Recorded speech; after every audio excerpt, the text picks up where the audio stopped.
But Bill Benetiz had a sense of humor. It was just unbelievable. Whenever I would talk to him and I was trying to get his agreement, you know, he would never invalidate you and say, no, you're wrong. He would say, well, it's possible, you know. And and I feel very fortunate to have developed a friendship with William Benetiz over the last 12 years. He passed away in 2000. But to me, he was the best friend that I ever had.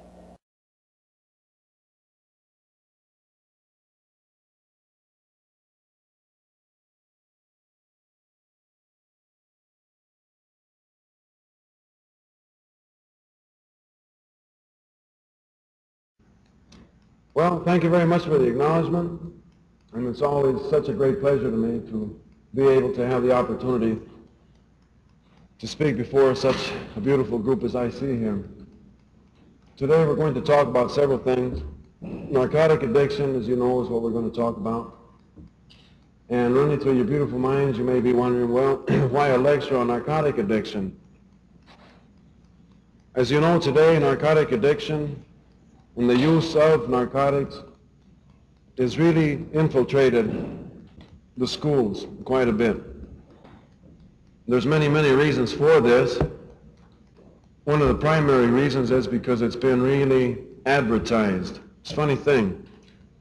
I know here not too long ago, there was one professor by the name of O'Leary, and he discovered a little something, called it LSD, or at least he contributed to it.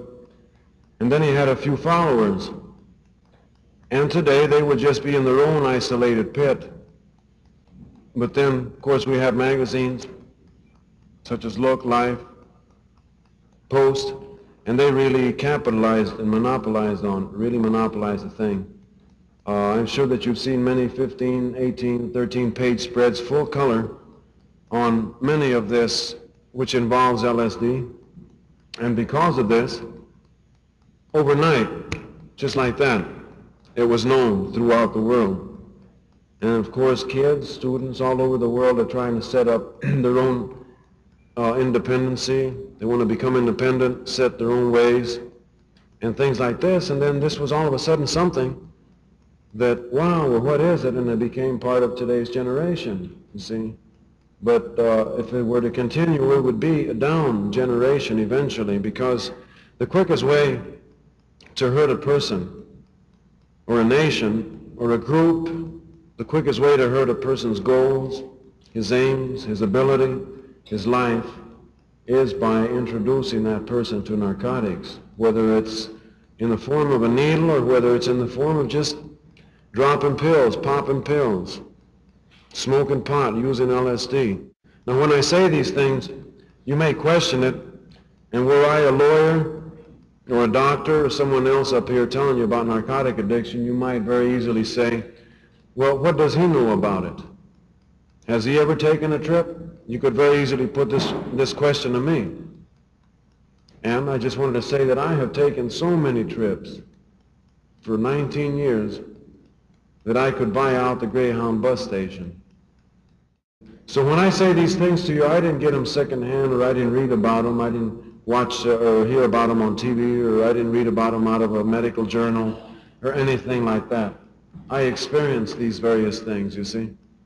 So I want to bring one other thing out, and that is that I'm not here to give you a sermon. I'm not here to preach or talk goody-goody talk to you. I'm not here to talk to you about evil and sin or anything like that. I'm just here to attempt to give you some account of what I have seen in the 19 years that I was a drug addict, and then let you take it for whatever it's worth. And if in some kind of a way I can give you a reality on narcotic addiction, well then I will feel that the lecture has been worth it. Okay? So I'm going to talk about narcotic addiction. I've briefly started into it. And then I'm also going to talk about Narconon. I want to mention that Narconon is the name of some therapy groups that I set up for narcotic addicts at Arizona State Prison. There are two of these therapy groups up there. One of them is inside of the walls, and the other one is just outside of the walls, which is set up there for the younger offender, or men under 25. These groups, Narconon, are the only ones throughout the world. When I say that, I mean we are the only therapy groups that use the particular science that we use. Our purpose in Narconon, there are many of us that lecture from time to time, our purpose is to be able to set these programs up throughout the United States and all of the various penitentiaries. And many people are really inquiring about Narconon because many people are finding out of our statistic. I'd like to mention that up to now, in the last 18 months, we have had 12 graduates, or 12 men who have left these Narconon groups from Arizona State Prison. And out of the 12 men, none have returned back to prison. These men are really doing well. We have 6 here in Phoenix, and we have some men in Tucson, and we have some men in Los Angeles. And these men are really, really doing great. It's fantastic. Many of you may be aware that 12 men out of 12 is unheard of.